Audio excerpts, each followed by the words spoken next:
Right. Thanks for being here, for accepting my invite. Sure. My pleasure. Thank you for How's having me everything? on. Where I'm, you're s- in I, Washington? yeah, I'm in Washington, D.C., just outside of Washington, D.C. And you're in Mexico City, you said? Mexico City at the moment, yeah. It's kind of funny how I ended up in Mexico. Very much has a little time loop affiliation there, but maybe Yeah. we'll get into that All right. in a little bit. I'm glad to see you where you are because I was hoping you'd be seated in front of that bookshelf because I think that's a good place to start this conversation. All right. Um, there is something you say in precognitive dream work. First of all, it's turned a lot of people's perceptions of kind of the Jungian versus Freudian angle upside down, especially your reframing, your very grounded reframing of the collective unconscious. For instance, usually people think of it in a kind of esoteric, airy fairy kind of way Yeah. as a repository in the Akashic records or whatever that's filled with Yeah. some kind of shared experience, but you very quickly took the machete to that and said the collective unconscious is basically the books on your shelf, Hmm. specifically your shelf, which puts the emphasis and importance back on yourself, right? Which is kind of the Right. baseline of the precognitive framework, I think, is to Yes. bring things back to the biographical and narrative level that places the importance on the individual story and storytelling abilities. The individual biography is the word I like to use. I've over the last few years of thinking about this, the word biography just keeps coming back to me, and I'm basically what I do now is study people's biographies. I'm reading tons of biographies because that's where you find evidence of precognition. And but I'm realizing that yeah, these metaphysical systems, they're just ways of not paying attention to our lived life. If we're seeing them as something out there, something platonic that's hovering over us, we're not paying attention to how we interact with those texts, or how we interact with a person who introduces us to those texts, or whatever, those lived encounters that are happening, that are unfolding in our lives. So yeah, so that goes back to what you mentioned, my preference ultimately for Freud, because Freud, the unconscious for Freud was a personal unconscious, and it was those biographical details, those convoluted, messy, impossible, ironic details of the individual lived life story. I mean, you compare now his Freud's case studies can get unreadable sometimes. I mean, there's sort of TMI, in these case studies, and they sometimes delve into realms that the reader might not really even want to go. But he's interested in those details and in the life of the individual, and you contrast that with Jung, who really wasn't interested in the individuals, sitting in his uh, One in, moment. All of a sudden, I'm getting a lot of static from my background recording thing, trying to sell me something, which is weird because I've bought this thing. So I guess we're doing away with that. Sorry to interrupt. it's okay. Please continue. Yeah.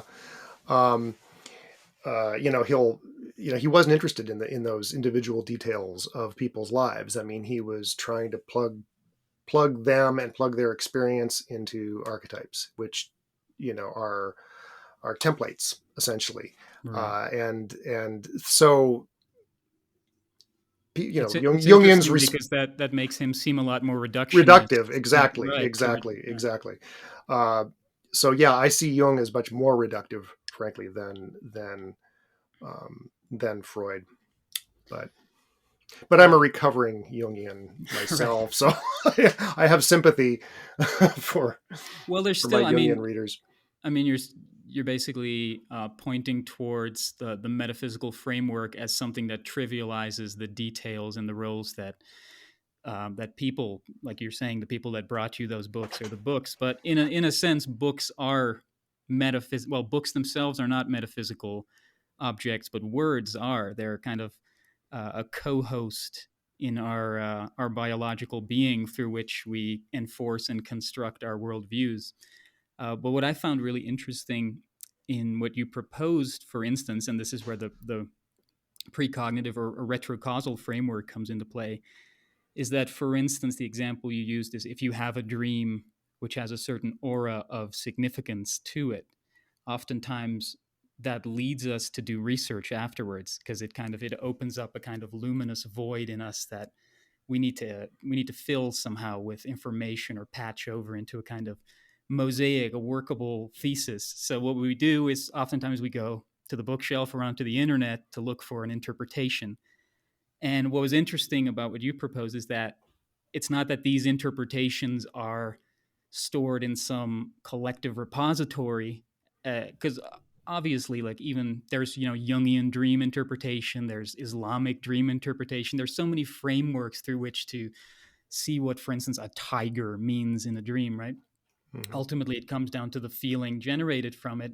But what you're proposing is that when somebody picks it apart and looks for this framework of interpretation in a book or on the internet, that actually casts itself back into time, and that's what creates the aura of significance in the dream. And then by affirming that through your findings, that kind of closes the loop. And this is what, in essence, is what you would call a time loop.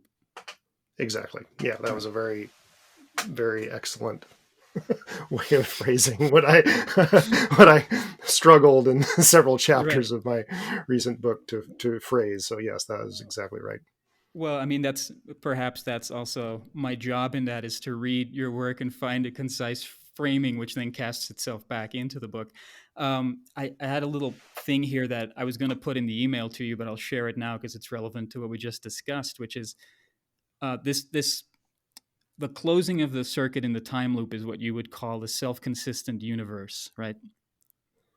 Yeah, well, the universe is right. The self-consistent universe is an expression of the simple truth that you can't change the past from what it was, which is an incoherent idea anyway when you actually drill down into that idea. People Mm-hmm. think that somehow time travel of any sort, and what we're really talking about is a form of time travel. I mean, that is the larger rubric that would encompass precognition, because we're talking about that would be information traveling backward in time.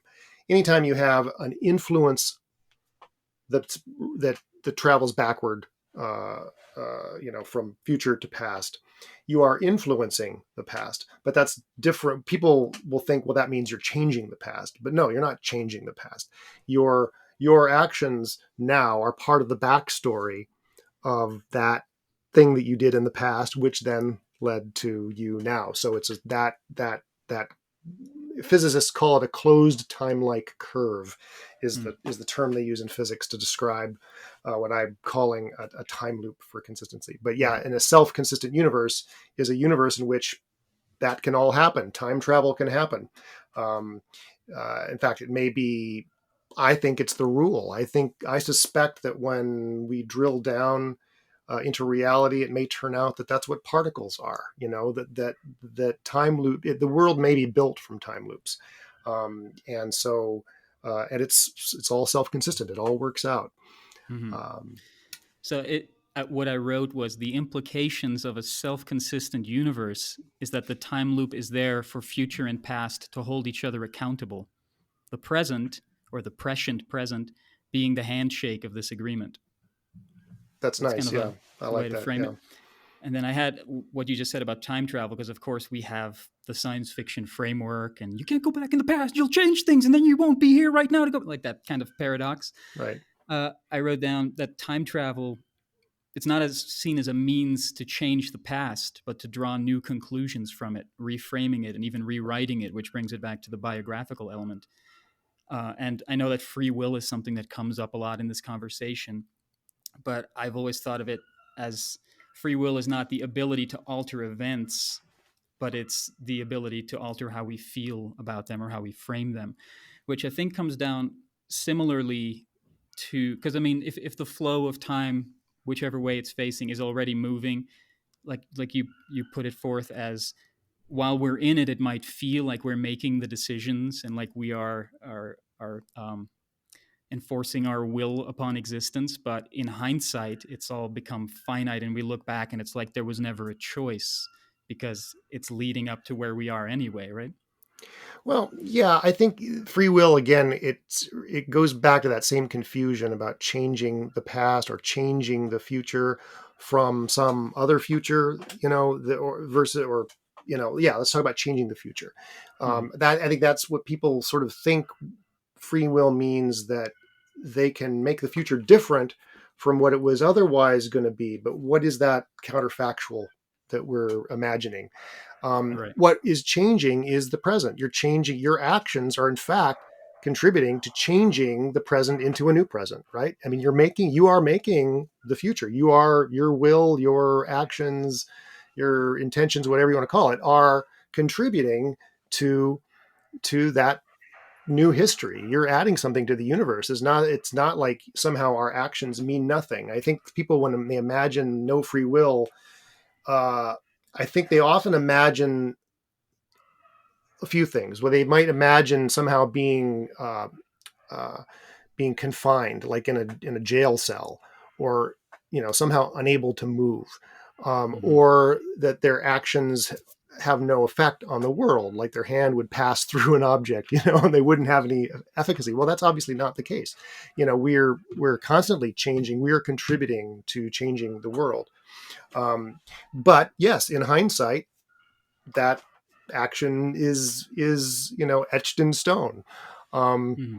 so Well, thinking about things like free will and changing, making changes, ingressing changes in the world, it brings us down to the question of identity as well, which is also a Freudian thing. Id entity, right? That's the Freudian unconscious or instinctual push. But the identity, oftentimes we think of, like I am the one with free will, I'm the one doing this. But you're proposing something in a way, a dichotomy that's similar to Anthony Peake's Damon Edelon, mhm, yeah, which my listeners will be familiar with from that right. episode. You're proposing, which I find a very elegant way of putting it, the long self. You can say, why the long self? Because it's, that's like the entire biographical taffy, if you will, stretched Hmm. across the space time continuum, and then the keyframes along the way in Right. that zootropic animation are what we usually would identify as who we are, which is the smaller or shorter self. So my idea of free will has always been we have free will to go with the flow or be willed to while away, which is to say, if it's already this long self continuum, like a termite tunnel in what you would call the block universe, then the freedom we have in that is how we're going to frame the story as it unfolds and how we're going to reframe it as new information is trickled down from, say, the future or from ahead in this longer body, and then use that to what I call chronopractic adjustments, which is to realign your timeline spine so that what you've learned is now in tune with what you've lived. If that makes sense. Sure. Yeah. And I would add something to it. I'm not sure if it's sort of encompassed in what you said or not, but the and this is something I sort of speculate about in time loops. That that theoretically, if the brain is a tesseract, as I propose, we are constantly thinking. Our consciousness might be, that entirety, the entirety of our long self, the entirety of the span of that tesseract might be our, what we, philosophers call our consciousness. That it may, we may be thinking, the way I like to put it, I don't really like the term consciousness so I well, was but going I to say think, you're using that nebulous C yeah, word I now. You know, I should. know. Well, we may be thinking with our entire lifespan, Right. all the time. That's kind of lurking back there. That's the thinker. That's um, that subjectivity that lies Mm-hmm. behind all identities and momentary, manifestations. That the philosophers and the Zen masters are trying to get you to see, to turn around and see, Mhm. um, Well, that's where the word consciousness becomes so nebulous, is because some people use the word to describe exactly that, which is this sort of, it's a big everything, nebulous awareness, non-specific. Whereas I come more from the Julian Jaynes side of things, which looks at consciousness as more like the reduction valve idea and mhm, the imposed pattern. And so consciousness is always, if you're not conscious of something, you can't relay it. So it's made, ultimately the fabric is language, whether that's written or spoken language or cinema or music or whatever mhm, the language may be, which I think ties in to the precognitive dream work, because your framework looks at it in such a way where the dream itself is not say a mirror reflection or an imprint of what is to occur, but more so it is the skein of associations, almost like this, like you're skimming this off of the milk of the dream and carrying that over, which is that the Janesian idea of like this subjective consciousness as this thing on the surface that can be carried over. And then that's oftentimes what recurs, like the Dunn example of, I think it was an airplane crash, mhm. 400,000 people or something, and then it turns out it was A 40,000 because volcano. There was a volcano that's what eruption. it was. That would be a gigantic airplane. Right? Yeah, it's true. Well, in the True future, jumbo jet. in the future, Yeah. but Right. so that idea that the memory, or the premery, or whatever you want to call it, the precognition of the memory is actually of the personal interaction with the event rather than the impersonal event, which again brings it back from a grand scheme to the bookshelf kind of Right. metaphor. Um, it's funny too, because in a sense, your theory has justified a very absurd notion, which is the idea that Jesus Christ died for our sins. Because if you look at it through your framework, it's always been such an absurd notion to me. Like, all right, this guy died then and I'm living now. Like, how's this work? But if you think of it in Right. that term, right? In the same sense that, for instance, a William Shakespeare's pen might have been directed by the onlooking eyes of his audience 100 years in the future. And just like Mhm. the invisible listeners right now, whenever that is, that could be 10 years from when we're recording this, are somehow influencing what is coming through us in a way, which is a fascinating way of looking at things, in a way that I've always kind of looked at things, but it's really refreshing to see all this framed in your work. Yeah. What it's interesting what you say about Jesus Christ dying for your sins. There's um, one of the early Grail writers, one of the first Grail romances, um, was, and I'm blanking on his name, unfortunately. It's going to come to me as we're talking. But this guy was writing, I don't know, I think probably in the 13th century, is my guess. But he is the one that's responsible for the idea that the Holy Grail was the vessel used in the Last Supper, and then it was taken by by Joseph of Arimathea and used to collect Christ's blood at the deposition from the cross. Okay, next day. Well, what that means is that when Jesus at the Last Supper was saying, drink of this is my blood. How did it get into Mm, the how did it get into that vessel except retrocausally? mm, So I have a theory that Christ's blood is made of tachyons. Okay, it travels backwards in time, and that's its saving power.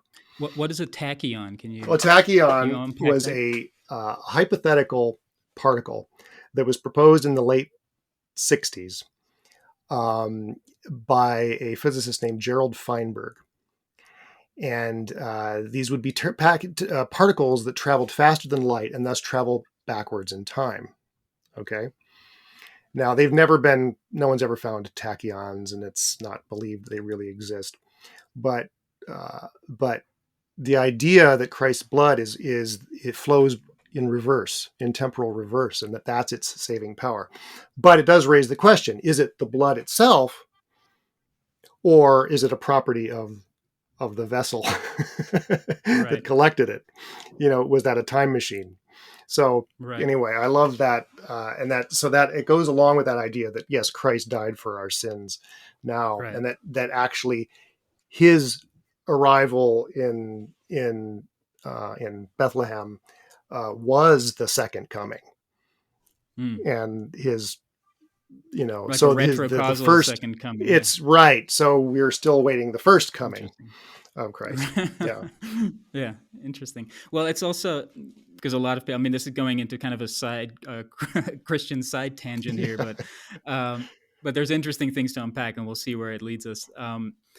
A lot of people, they would say that Jesus was not a literal person, but it's a consciousness to embody. So the idea of drinking his blood, is like drink of his blood. It's like you're taking him into your own bloodstream to awaken that circuit. My own introductions to ayahuasca were through a framework of um, kind of chakra scholarship. The person that introduced me was a kind of chakra scholar, and one of the things he pointed out is that oftentimes the mandalas, or the saucer like entrance point into these trance states, is a bird's eye view into the grail like structure of the chakras, because the structure of the chakras is that of a grail. So the idea that drinking from the blood of Christ, from this holy grail, is actually entering into your own luminous inner intrinsic being. However, that brings us back to the old collective unconscious, young conscious notions, and takes us further away from the grounded vampiric notion of simply just drinking a guy's blood, Yeah. even if it were in reverse. Right. Another thing I wanted to talk to you about, because I know you've been working on this for a while, but I know this is kind of where your research or pre-search is leading you, is precognitive creativity Right. is something that you're interested in, right? Yeah. I don't know if you got a chance to listen to the Anthony Peake intro. I Have did you ever not. seen it? Unfortunately, I'm so busy these It'll days. I can't I listen to understand. I time. understand. Well, it's basically the story I relay in it is of a breakthrough experience in my own creative process, where I had this realization that all acts of creation are, in essence, prophetic. Even as I'm speaking right now, I'm literally speaking the future into existence, into the present. And in my case, it was a painting I was working on where the brushstrokes started getting ahead of the brush, and I was just tracing them without knowing what I was creating, and was kind of excavating from what I perceived to be like an eternal repository. Or Right. you could just think of it, a painting that always existed because I'm bringing it into existence. I'm holding it accountable. Yeah. um, and in that sense, I think what you're aiming more towards with precognitive creativity is creativity that precognizes an event. But No, in my well, there's that, but actually, no. My argument is exactly what you're saying, and it's such a universal experience, honestly, Mhm. for artists, writers, painters, sculptors, musicians, on and on and on. The more you delve into biographies of artists, um, that same experience you're Right. describing occurs, and then there is that phenomenon of precognizing concrete events that you can pinpoint in their lives, or in sometimes in history, like a writer precognizing the Titanic and things like that. But I believe those are just kind of symptomatic. Those are those Mhm. events that we can actually pinpoint easily, are kind of like they're kind of public events that get sucked into the wormhole, and that kind of you can use as a tracer. But no, I think the idea that creativity is always prophetic is exactly Mhm. what I'm what It's I'm interesting too arguing. because it's confidence that would have someone step into the unknown and create something of that, right? To like bring it back into a kind of known. And so that makes an artist a con artist, a confidence artist. But what is that? That's confidence. So that means that your future self is confiding in your present self, Hmm. its Yeah. secrets, and allowing those to to be birthed into the world. It's interesting too because what happened from that painting is that afterwards, looking at it, it kind of spontaneously, simultaneously interpreted itself as a meta impression of what was happening in the moment. It felt like this. I Right. interpreted it as this pure self with kind of ego cast aside, looking into a unified duality spiral. So again, it rings true in your theory that it's that interpretation that then casts itself and kind of finishes the loop Yeah. or the series of loops. Because if it was one loop, then it's probably a lot of little um, chains, we'll say, Hmm. Yeah. Yeah. which is what our DNA then becomes, right? It's Right. like it's depicted Hmm. as that. A friend of mine, I'm originally from the Netherlands, and one of my oldest friends and tallest friends is a filmmaker. And I've known him since we started making films together in our teens. And I started noticing a phenomenon that I dubbed the scrying scribe, where he would write things that then had like very clear implications in real life, usually connected to his mother, who was also a writer, a famous Dutch writer. One of these instances was he made a short film. It was like 1998 or something, a short film called Void, which was about a young nurse, a male nurse, who had looked up to this writer who had all these kind of Colonel Kurtz like ideas about purity and instinct and strength and power and purity. And then he meets the guy in a wheelchair and he's so disappointed by what he has become. And the guy had had a stroke, and that's what brought it about. And then shortly after we made the film, his mother had a stroke.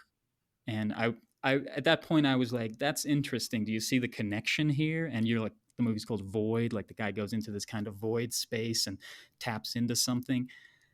And then in 2013, I visited him in the Netherlands, and I got to go to the premiere of his then his latest film. His new film is out now called Dead and Beautiful. He shoots in Taiwan, but his film then was called How to Describe a Cloud, and it was the story of a young woman who lives in the city in China, and she's living this very modernistic kind of lifestyle. There's no spirituality, no superstition, nothing.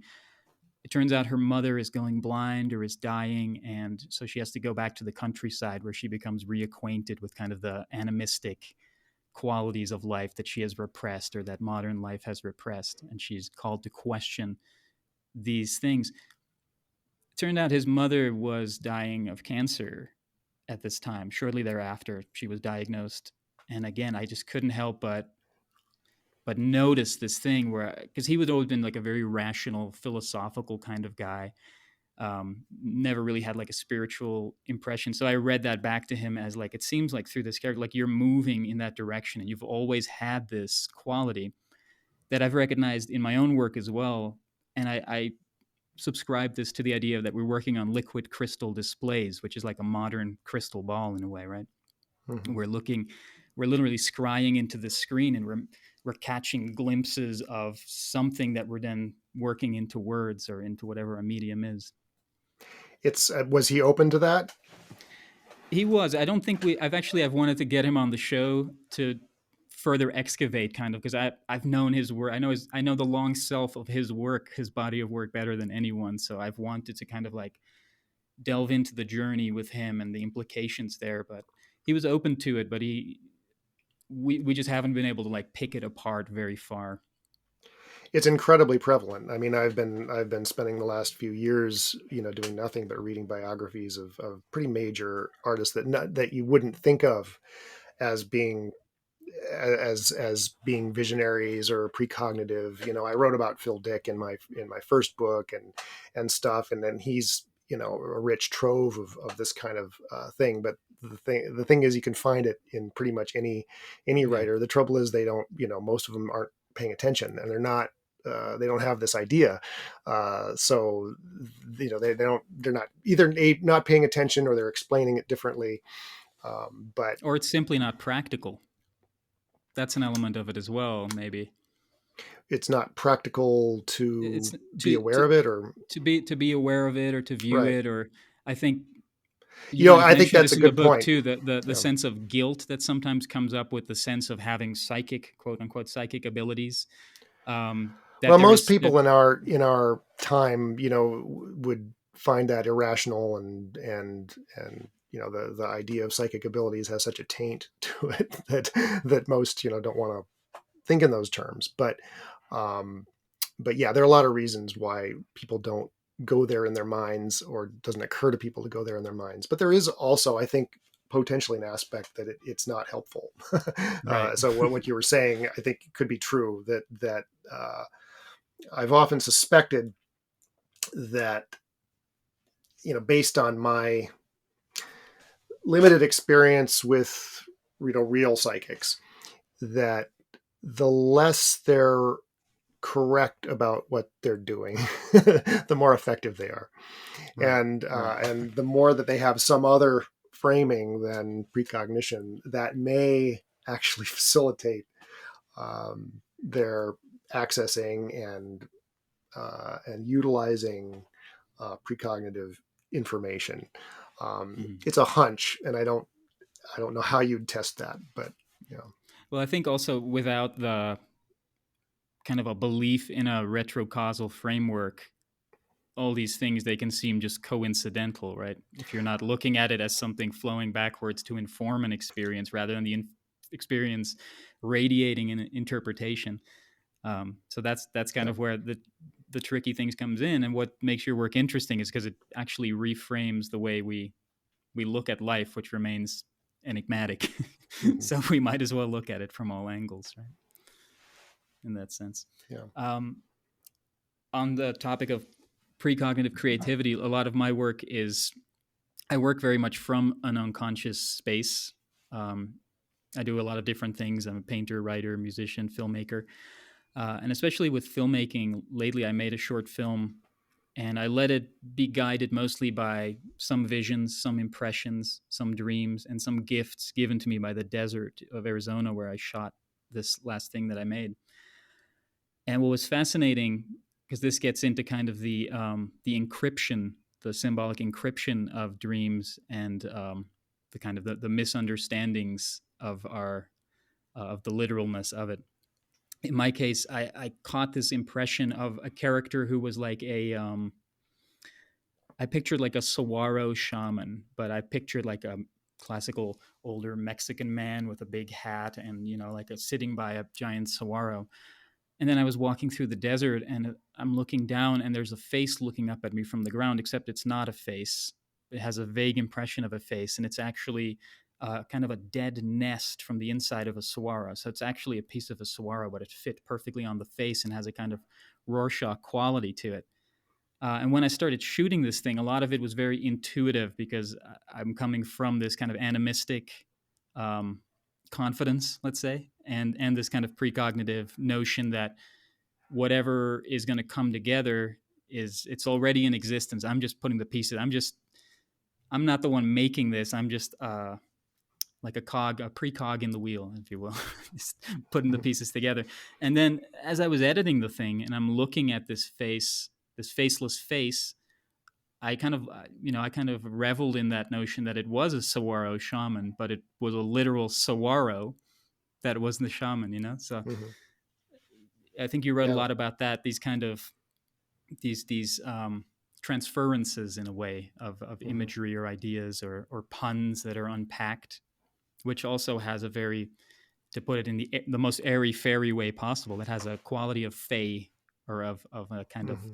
fairy lore, which is oftentimes there's gateways which require riddles or Hmm. puns or a kind of trickster mode of thinking. Right. Right. Yeah, that's a good point. Can you speak a bit about the encryption of dreams? Because I know you called upon Donald Kalshed's work, which was Right. brought to my attention through a man named Jason Horsley. Talked about it in one of his books a lot, and then I delved into it a little bit in Inner World of Trauma about the notion that we dissociate ourselves from the traumas in the body. And I don't know if this is attuned with the Freudian idea of the unconscious, but in the Vipassana meditative practice, the body is seen as the unconscious, and every little prickle that comes up in the body, like for instance, they become tells. If we're lying, we scratch ourselves because there's a little itch. That's the unconscious speaking up. And Hmm. so the traumas are stored in our body, but we often dissociate from that into a kind of mental state, which then becomes a kind of confrontational escapism where there are denizens. What did Kalshed call them? He called them. He calls it, there's Uh, a regressed self and a progressed self. There's this, I think lots of different theorists have come up with, more or less similar ideas that trauma causes a kind of a splitting of right, the of the fragmentation. of the self, and they sort of exist in parallel in the psyche and interact in various ways outside of our awareness, and that manifest, in dreams and visions and paranormal phenomena, and so on. So yeah, that's Kalshid's basic idea, and he's seeing it as a he uses the term a self-care system. That Absolutely, yeah. there's this kind of damaged, traumatized, um, regressed, part of the self that is being cared for by the progressed self, and that progressed self will manifest, for instance, as a guardian angel kind of figure. And you can imagine all kinds of permutations of that guardian angel Right. archetype. And but there, you can map that right onto so many precognitive experiences of people interacting with a figure that guides them or helps them or whatever, and then turns out, it seems to be a representation, a personification of that future experience. And Mm-hmm.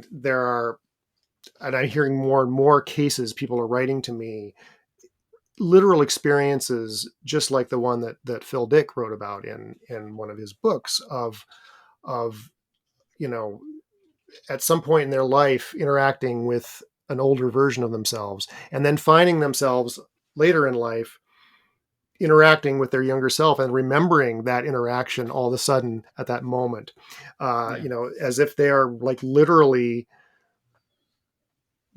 sliding down that that Right. that time tunnel, and interacting face to face with their younger self. Yeah, I just had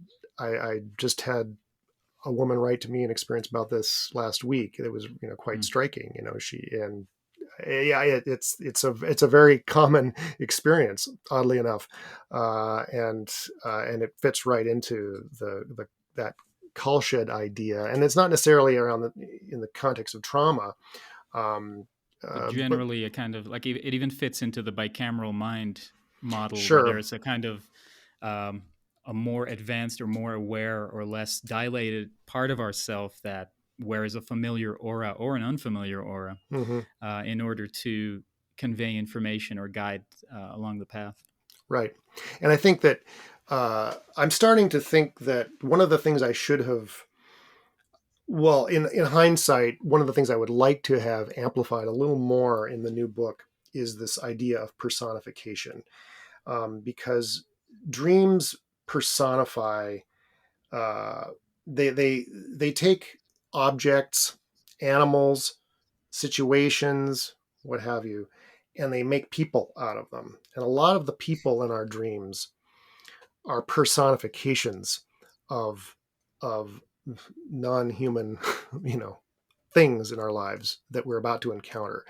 And I think if people, and I sort of say this, but I don't emphasize it enough, because since I wrote that book, I've had so many experiences where an animal, for instance, will turn out to have been precognized, but as a person, with those characteristics in the dream. And Mm, I think that this is something that I read originally in Jung, and I have not been able to find the quote.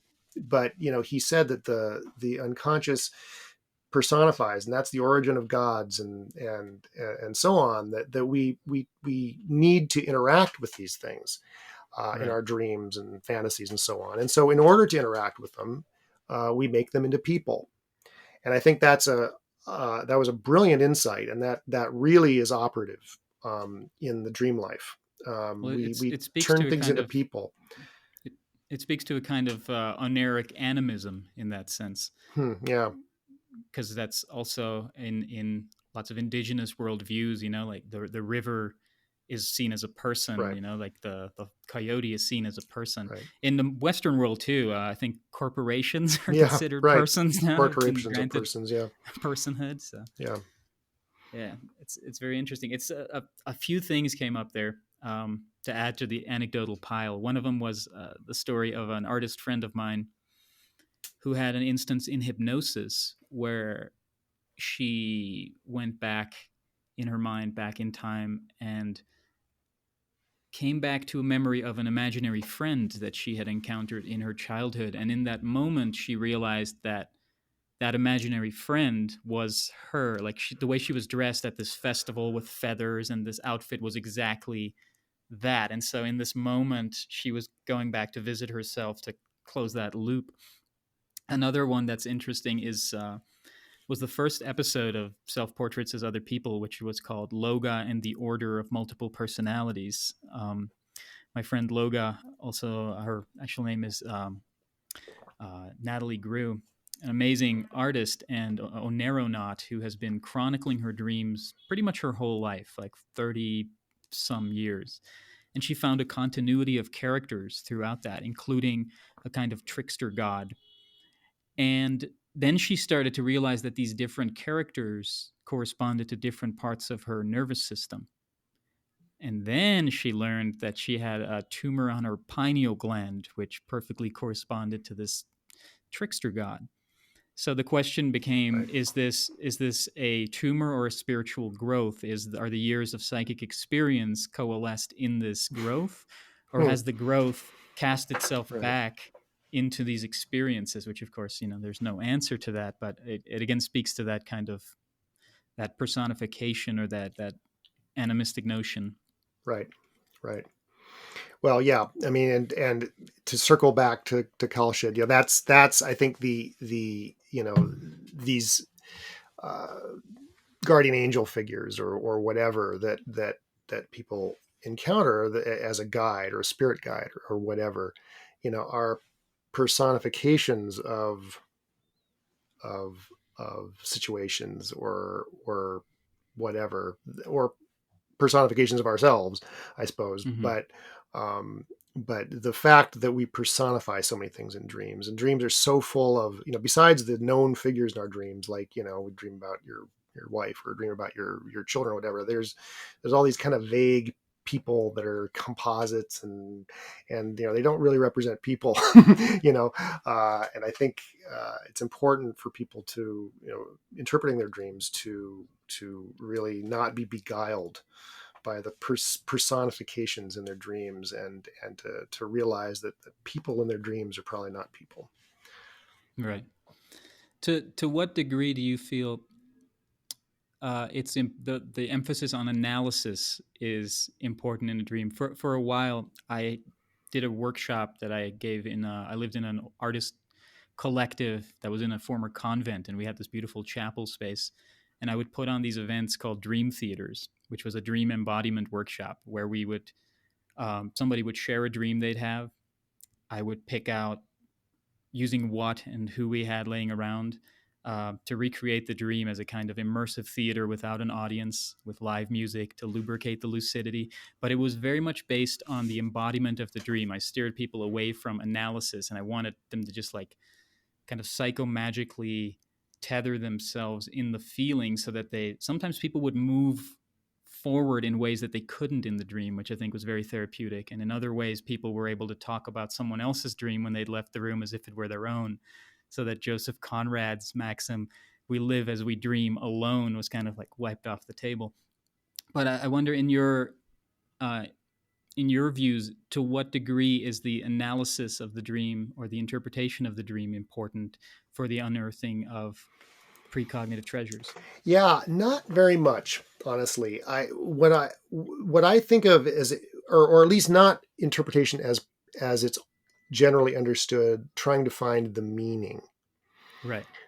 I'm not so interested in the meaning. Like, for me, the meaning, again, it comes back to your life. The meaning is your life, and what in your life is this? Are you getting a wormhole view onto in this dream. To me, that's enough. Now, you can interpret why, why that moment. Why did you precognize that, that random picture on the internet, or that random restaurant that you walked into? And that's where interpretation, I think, is valuable. But there again, it's not. I don't think you need to do much except for just put it in context. Putting in context is, I think, enough interpretation. What what was it about that day or that moment that might have made it, um, might have sparked a short circuit, you know, across time, uh, in your head. So that's what I do as interpretation, Mm-hmm. and that's what I mean by interpretation. And the first step in interpretation is that free association step. Right. Uh, Simply, what's the first thing this reminds me of? That, because it's those free associations that are filling in that donut hole in the dream, and then it's that donut hole that's going to match, Right. more likely it's that donut hole that's going to match that future experience. So that's what, for me, interpretation means. I'm not so interested in then trying to connect it Keeping the to meaning anything else. malleable rather than trying to pin it, and it has a less Yeah. of a therapeutic quality and more of a, I mean, in any kind of therapeutic model, I think things are striving towards wholeness, right? Like the idea of fragmentation to move towards wholeness, which I think in a sense this does as well by finding these kind of affirmations along the way that align our timeline spine. Yeah, I'm not so interested in wholeness. Now, that wholeness then is a kind of, that to me You're is a kind interested of in donut Jungian. wholeness. Well, right, right, wholeness without the W, right. Um, Wholeness. It reminds me of individuation in the Jungian sense. This idea of somehow making someone, being complete somehow. I don't Right. believe in that. I guess I'm life is flux, and we're constantly changing, and wholeness feels like closure. Wholeness feels like death to me, and Right. I'm not so interested in that. I'm not Well, interested but in well, in, that is in what we're closure. moving towards in the end. That is the final hole we enter through, which Yeah. could also be a loop in the cheating the ferryman idea. You know, Hmm. that it's really that that the long self or the worm like trajectory that's carved into this block universe, that is what we traverse again and again, which I think is also I know that Anthony gives it a kind of many worlds interpretation or like a forking path kind of thing, whereas you're looking at it in a more singular manner, I believe. Yeah, I'm opposed to many worlds, and Mm-hmm. it feels like a very lonely fight, and that's partly why that's part of why I'm um, so, I don't know, fierce about it, in getting people to try and just set aside that many worlds idea long enough to really Right, grasp what a single self-consistent universe, that includes time loops and time travel, might mean, because right, I really find that ultimately more interesting and inspiring. But it's very hard to convince people of that, because people love that, well, choose your own adventure right. idea, that somehow we can always branch off and Well, have a new what's history or whatever. interesting, because I talked to Anthony Peake about this, and I coined the term, instead of a parallel universe, to think of it as a parabel universe, right? So it's more like about the biography. It's more about the story. And in your notion of time travel, which is the kind of rewriting or reframing of the past, that in a sense is integrating a parallel path. Like the actual Yeah, events sure. remain the same, but we get to redraft. I framed the Well, idea of like his loop of life instead of a reincarnation as a reincantation, like a cover song on the theme of your life, which is sung at slight variations. But I like how you're kind of pulling the line taut again, so that it's not these parallels, but it's just the parable has flux to it. Even the interpretation or the framing is not absolute until it's finalized. or That's a great point. infinalized. I mean, within the self-consistent universe, there are a million different paths uh, simultaneously, and time travel enables you to go back and have a different path, within that same universe. The universe is infinite. Our just the self-consistent universe is for all intents and purposes infinite, and how many infinities do you need? That's kind of my objection to the many Right. worlds. Yeah, I think it's valid, and again, it brings it back to a more concrete, lived experience rather than the speculative drift or rift in that sense. Um, I'll tell you the story in short of how I ended up in Mexico, because it's kind of I'm sure there's good points that we can pull out of that, and it speaks to a lot of what we've just spoken about. Um, Another way of looking at, because you're looking at precognitive dream work, we talked a bit about precognitive creativity. There's also the psychedelic experience, of course, is a way to kind of dilate the grasp that we hold on reality or on our framework through which we might, you know, tamper with the reduction valve and allow a little more timelessness into our world. While I've been on the road, I've kind of made, let's not say a habit, but a ritual of partaking in, entering into psilocyberspace, as I like to put it, on the full moon. Um, Before I left for Mexico, I had already booked my ticket. I was following a calling because somebody had invited me to a snail shaped house, a spiral house. And I had been meaning to illustrate a story I wrote in 2004 that I've just been carrying around in the oratory storytelling bardic tradition and sharing it in that way. I've been wanting to illustrate it, and it's a story about snails. So, of course, this was a no brainer, also because snails don't have brains, to go to this snail shaped house in Mexico. And so, on the full moon, a week before my departure, I partook in some psilocybin. And I admit the set and setting wasn't perfect. I thought I had a few more days before the moon was full, but it turned out it was that night, and I just went with it. I had not eaten the right things beforehand. I wasn't properly prepared. And early on in the experience, behind closed eyes, there was this kind of emblematic being that I immediately associated with a lion. It had a lion-like quality, but it also seemed like remember pogs, those old little circular emblems that kids would trade. It's kind of like it was basically like a little disc that had like a picture on it. It had that Vaguely, quality, yeah. a static quality to it, and it was kind of hypnotically moving towards me. And I was preoccupied with that until I realized there was another being off to the sidelines, which I associate with a drone in the sense like the drone like a bee, but also again here goes these oneric puns, also like a drone like a surveillance object, which I've experienced a similar thing in visions before, and I've always associated with kind of paranoid, invasive, surveilling notions. Also, possibly because there's a psychic metastasization. Is that a word where something becomes kind of metastasized, Misset, yeah. like a like like like a concrete psychic element to it where it can see my weaknesses, right? Which in that state of not being properly aligned, I started feeling a lot of paranoia. And as soon as I saw it with its many eyes, kind of like the what they call a biblically accurate angel, whose catchphrases are often "Be not afraid" because they're terrifying. When I saw it, it skidded off like any perpetrator would when you catch it in the spotlight of your awareness. And the rest of that night, I felt a lot of paranoia, a lot of fear, and a lot of anxiety about traveling to a strange country by myself, feeling, like very aware of my vulnerabilities and weaknesses. So I worked on it that week.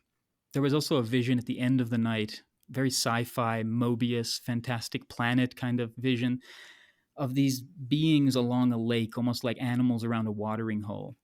And they had this almost like metallic glimmering sheen to their being, like a helmet head or a carapace.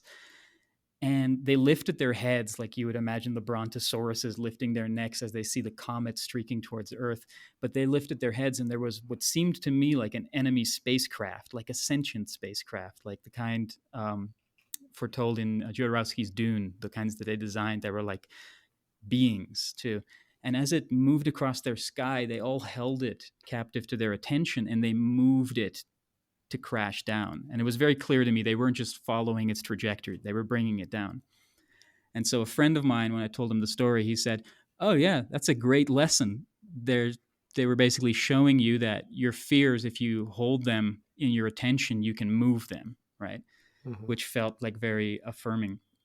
And I made some artwork to kind of like help myself prep and get the courage to go on this journey. And when I arrived in Mexico in the snail-shaped house with the most perfect circumstances and the most perfect people and synchronistic alignments, I threw my head back and laughed, because I realized in that moment I felt like I cast a notion back to myself in the past saying, I'm safe here. I've Yeah. found what I'm looking for. But it appeared to myself as a biblically accurate angel going, Right. be not afraid, we are safe. And it freaking the fuck out of me, you know? Right. Which brings me to the point that you're probably already feeling it coming. This is the Freudian idea of desire and instinct leading these loops, and that they're survival based, and that they're kind of a glance back in time telling us, I'm alive Mm-hmm. here. I feel alive. I'm safe. Come over here, like a flare shot off into the sky. Right. And as information travels back in time in a freely willed being, we're going to misinterpret it. We have to misinterpret it. Right. That having to misinterpret it is part of the weird, that weird logic that governs informational time travel within a freely willed being. So that's, that there explains why these things, why information refluxing for our future takes a different shape and has to take a different shape. Mm-hmm. Because there's something instinctive in us. And I suspect, I've thought a lot about why we are like this. And this is it goes back to one of those things that troubles people about the idea of time travel or precognition, that we don't want to be known, and we don't want to feel like our actions are already known by someone, and if we got a video quality, preview of something we were going to do tomorrow, well, we would have this just natural instinct to do something different. It's just, it's I think innate in us. And I suspect it goes back to, our, life in the trees in Africa, to avoid being seen by predators. We don't want to be seen by ourselves even, we Right. don't want to be seen by some big other, is what the Lacanians call it. And so anyway, there's this need to evade.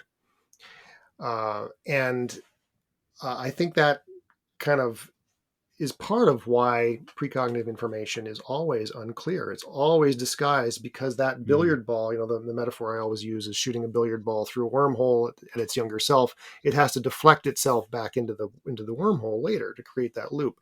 Well, I think that that accounts for the symbolic transformation of information in dreams. Or in visions, or in like experiences like yours, this information from the future. Another great metaphor is Interstellar, the movie Interstellar, where Course, yeah. the astronaut, tries to send himself a message, via the Tesseract, which is his bookshelf, and tries to push these books, through to his younger self to tell his younger self, don't go on the mission.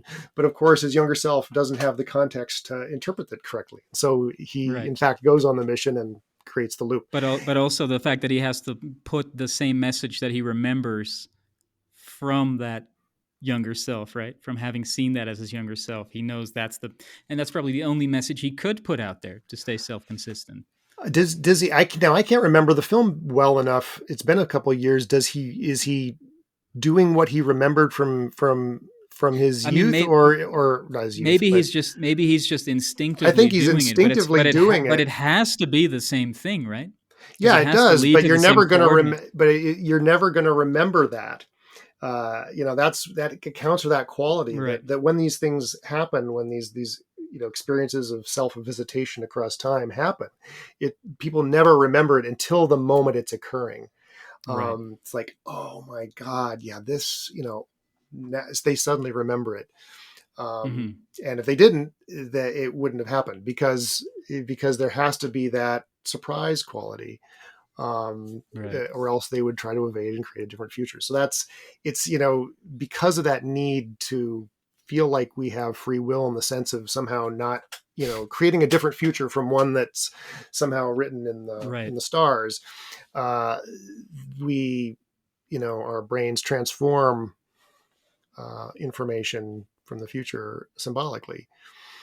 Well, it Um, certainly felt that that encounter with the drone being felt exactly like what you're describing is the sense of myself seeing my limited self from beyond the threshold or the event horizon of transformation. mhm. And the fears, of course, is the clinging to the fear with which you identify, or the pain that you're going to have to let go in order to, the baggage you're going to have to let go to enter the kingdom of heaven, which is just your future, more evolved, smarter self by that time, hopefully. Um, Yeah. but also, what you're saying, it brings it back to the Kalshed idea of these. The defense system or the care system, but it's also a defense system because in his view, I believe the reason we can't look straight into the trauma. If we look straight into the trauma, the total annihilation of the personality could occur. So it dissociates through different personifications in order to approach. But sometimes these can be terrifying as well and re traumatize. But I think it's similar in the idea of the time loop that, first of all, if you already know what's going to happen, like you said, you might want to rebel from that. But what's even more terrifying is the Kurt Vonnegut idea of a time quake, which is to say, things are going to happen exactly the way they did the last time before the time quake sent you back. And you can't say or do anything you didn't say or do the first time around. And then when you reach the point from which the time quake happened, free will is put back into effect. And it's fascinating to me because Kurt Vonnegut had a lot of these kinds of notions, including, I think it was in Man Without a Country, his last book, where he said, I believe a genius, somebody like Beethoven, was able to do what they did because they plagiarized themselves from the future. Yeah, I mean, well, he was a precog too. I mean, in Time Loops, I tell a story about him. Hmm. He precognized the death of his brother-in-law. Um, very, like, probably the most consequential event in his family's life. He was sitting at his writing table and suddenly had this urge to call his brother-in-law. I mean, someone who he never called, and he got up and tried to reach him at the office and couldn't. And it was like at that moment that his brother-in-law was in a train that derailed and was killed, and he wound up, and actually his sister, who was dying of cancer at the time, she died the next day. So he and his wife had to adopt their 4 children, on the spot, basically. Like, Hmm. big deal moment. And his wife actually precognized it too. So yeah, and see, he was writing about this stuff. I mean, I think he had an intuition about Mm-hmm. that. But I was not aware of the book you just mentioned, where he talks about precognize or plagiarizing from the future. That's actually a Yeah. term used by a French um, critic named Pierre Bayard, who has a book called Plagiarism par anticipation, or something like that. Mm. Plagiarizing the future, uh, in which that's sort of his theory. His literary theory is that writers are plagiarizing from future Right. writers, Which and is like, what that idea of prophetic creativity felt right, like to me too. I yeah, was merely retrieving something. It was like an yeah, archaeological unearthing out of a future. At the time, I considered it like a repository. I was thinking in those terms, but in a more practical way, it's just the actuation of something that was always meant to occur at that time, which is why it feels effortless in a yeah, sense. yeah. And and again, it's such a universal experience. Right. This kind of effortlessness, artists get into that zone, like there's, the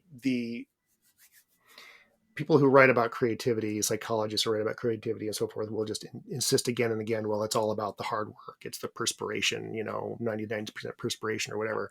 Um, but I think that's kind of a denial of this reality, that there is this kind of zone that artists get into, whatever medium they work in, where it becomes effortless and it becomes highly precognitive at that moment. Mm-hmm. Um, Well, that's what the flow state is. yeah. It's a moment when time is lost and self is found, which is to say, attention is lengthened, even, which you could Mhm. equate with, attention span being a lifespan opening up, and feeling like the wings of past and future, holding up the angelic being of the present, if you will. Yeah, well, I read about this a lot in time loops. The other feature of flow states is extreme efficacy. So if you're doing something like a martial art or piloting a plane or whatever, that flow state is, your actions are perfect, and and I think you are like your subjectivity really is creeping ahead in time, and you're pulling your Mm-hmm. meat puppets strings from a point later in your timeline, maybe by a few hundred milliseconds or something. But there's this widening of of the now, I guess, and you're actually you know acting from a point later where the outcome. And that's really Mm-hmm. kind of the experience of being in a flow state, in a martial art, for instance, and just, doing a flawless move that, you're not consciously willing. It just happens, but you're not surprised by the outcome. Right. You somehow know the outcome in advance. Yeah. Well, it also brings to question words that we throw around, which are kind of ill-defined, things like intuition Yeah. or talent. Hmm. There, it speaks to me to a kind of, dare I say, multi-dimensional awareness, or like an expanded awareness into something that we can't quite. It's intuitive, he's got a talent for it. It's like it's still. It seems to speak to the same thing as what we're calling precognition. It's Yeah. something that anticipates on another scale or another level, where things are moving. And Terence McKenna, he said something once about, he said the shaman is somebody who has seen where things are going, so he just takes his place and lets the thing run its course, which again comes down to the same Hmm. thing, right? It's just you already know the beats, so that might be a shaman, might be somebody. I mean, obviously we kind of superhero the notion of a shaman, or like we idolize that idea, but it could be somebody that has gotten the blast directly unencrypted and Hmm. can just feel, can recline into the fractal and just allow it to merrily float downstream. Yeah, absolutely. I think that's exactly how it works. Yeah. Yeah. Another thing that's interesting to me, I don't know if you're aware of this, but like I mentioned, I'm from the Netherlands. And in the Netherlands, instead of saying be careful, we say wees voorzichtig, which means basically utilize foresight, which is to say, hey, when you go out there, make sure you know what's going to happen before it happens. Interesting. Yeah. Anticipate, which I think is a very curious construction of the Dutch consciousness. Is again, if consciousness is something enforced by linguistic structures, and each culture has its own configuration of that. I look back at my upbringing and I think, like, because there's so many of these strange little unexamined insights, that one is. Could it be the Dutch are more precognitive than other people? Which makes me think of my father, who has Alzheimer's currently. So he's actually in a neurodegenerative, shorter memory span, and his memory palace is slowly crumbling.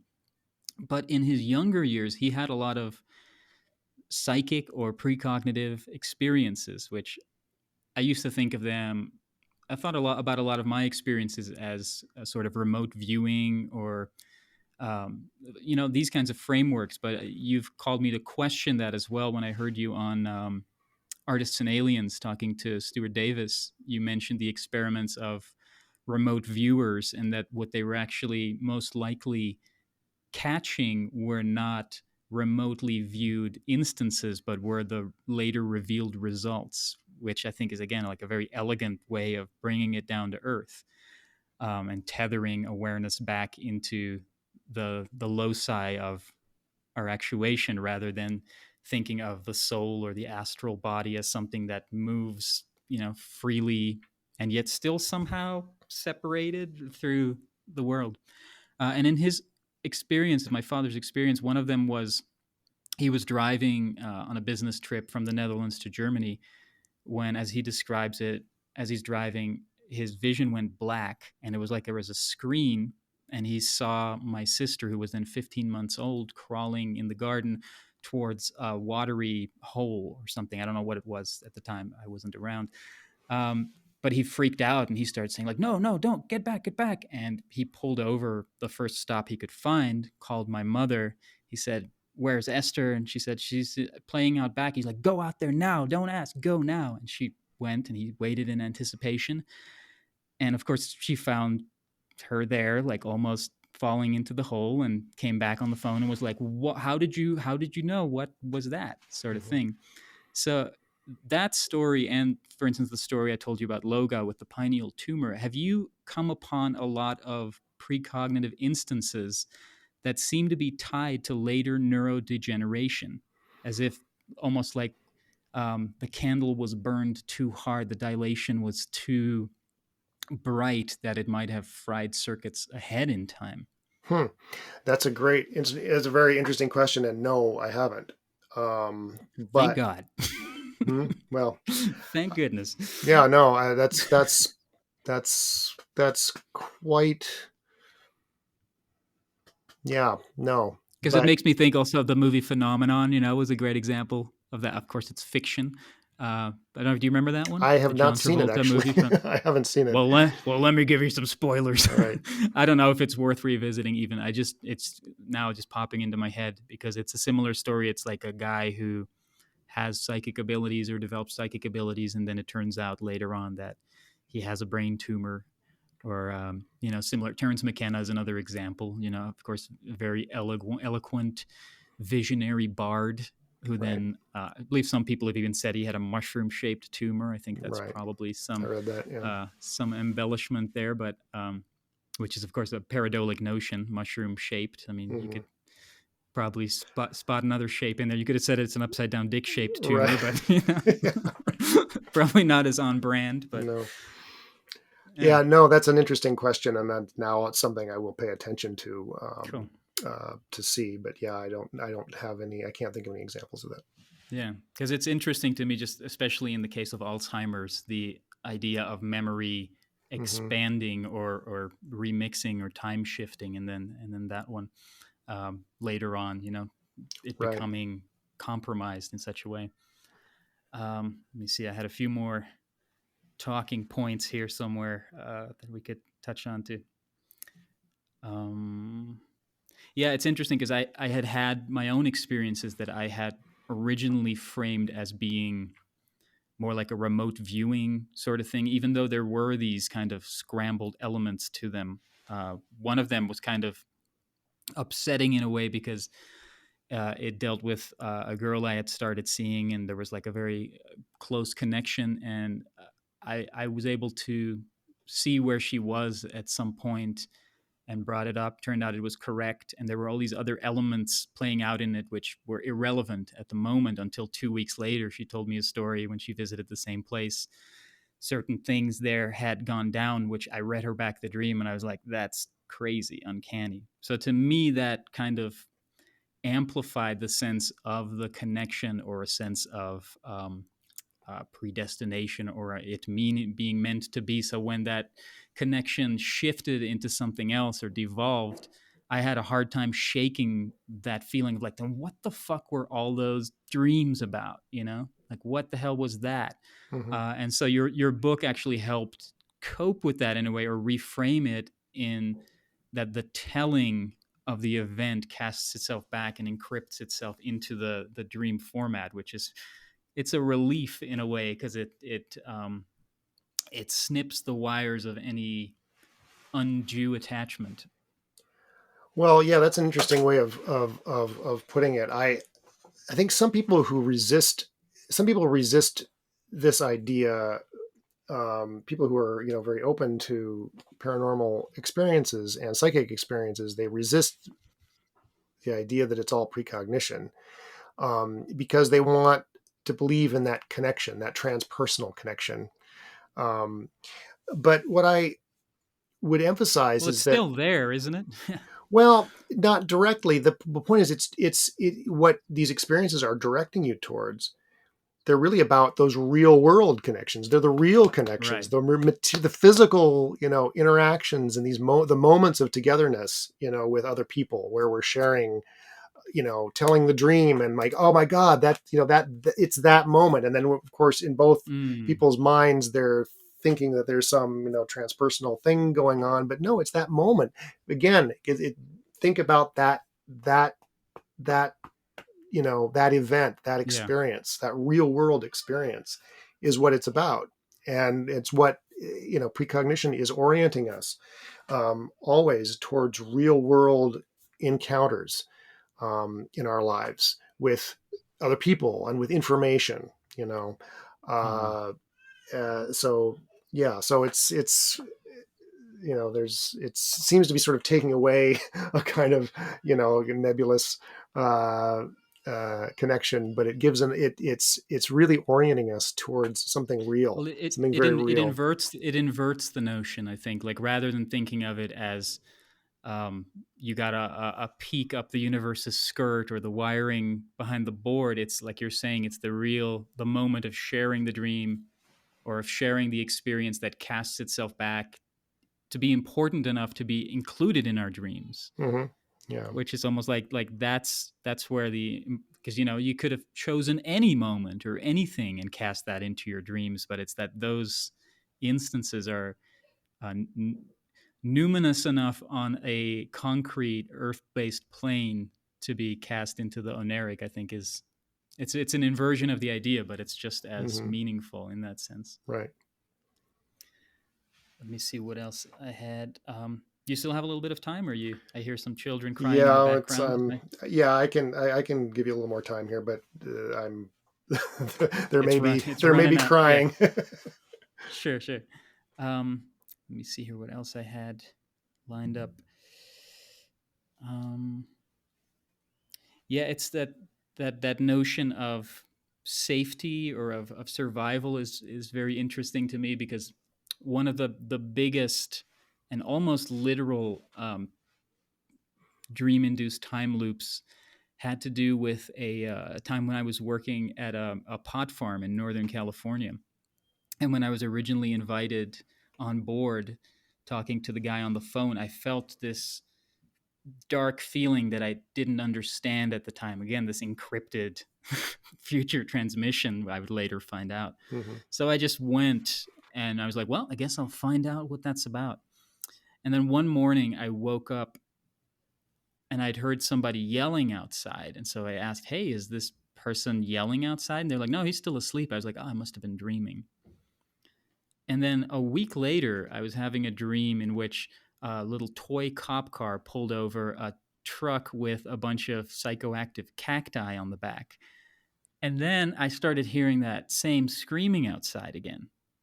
And I woke up and I realized that it was actually happening out there and there was a raid happening. And in that moment, as I was put in cuffs, I said to myself, well, I dreamt my way into this. I'll dream my way out. And I just kind of like went with the motions of it. And, we were all released at the end of the day or at the end of whatever that episode was. Um, and it led me eventually to a better spot, to like in better company. Um, my my friend who was with me, his first instinct was, let's go to this other place. We missed a day of work. In my mind, it was more like, let's take a moment to recalibrate and process what just happened. But it was very much like that moment I realized that's what that intuition was, which was again like a kind of precognitive hunch, and the notion that I dreamt my way into it, so I'd have to dream my way out or follow that thread, because I don't think I would have sent myself the warning if it wasn't if there was no salvation in that situation. Hmm. Yeah, well, intuition is just precognition by another name. I Mm-hmm. really think that probably the best, besides dream work, probably the best way people can activate or capitalize on their innate precognitive ability is simply to develop your intuition. Yeah. Learn through meditation, whatever, to listen to that inner voice, that quiet, that very quiet, subtle tug on your attention that um, is alerting you to things. Because Right. it seems like, in my experience, people who are really powerful precogs, who are sort of utilizing it on a daily basis as psychics, um, are people who are just very intuitive people. Mm-hmm. They're just, and that can, I think, while people think of that as a trait, I think it's something that can be developed and trained. I've taught myself to be a lot more intuitive than I was when I was younger. So I Mm-hmm. think it's definitely a trainable capacity. Yeah, and I think the book is can be a big help just to direct people's attention to those instances, and gives it a framework to look at it a certain way. It's funny because when I arrived at the snail-shaped house, which is known as Casa Caracol, I very swiftly, after my experience, dubbed it Villa Precognito, which was kind of a wink at Tom Robbins' Villa Incognito. And my friend Alexa Castle, who had invited me there, she was trying to work her way through time loops. She was very interested in it.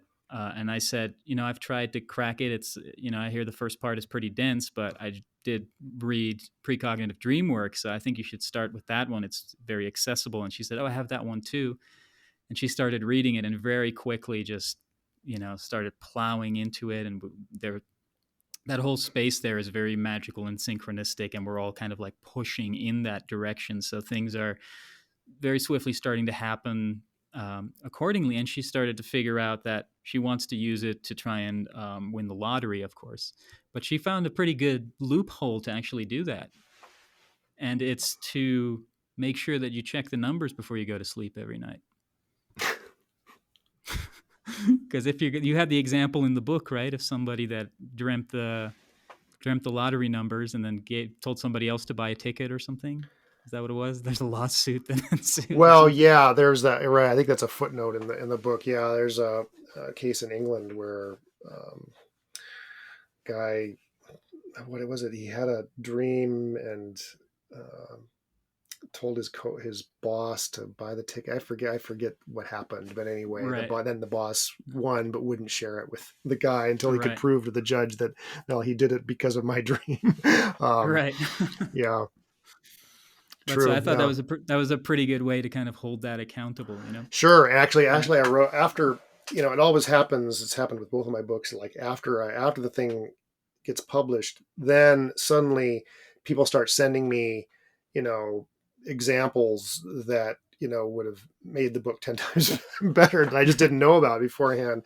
And Right. there's a really fascinating case, and there was a document, like a documentary film, or I think it was an episode of a TV show, and I think it was hosted actually by Colin Wilson. Um, uh, Back in the 60s or 70s, maybe 70s, about this guy, an English lord, actually, or he wasn't a lord at that time, but anyway, a young man at that time who started having these dreams about winning horses and started betting on these horses. And for a period of time, I think it was about 2 years in his 20s, he won a lot of money for himself and his friends by dreaming the winning horses. And then he stopped having the dreams, but then they came Hmm. back at a later period in his life briefly. But it's very well documented, and I didn't really have any good examples of people who really had made a lot of money using their Right. precognitive ability. The way most people do it is by pooling their ability with others in a method that's Mm. called associative remote viewing.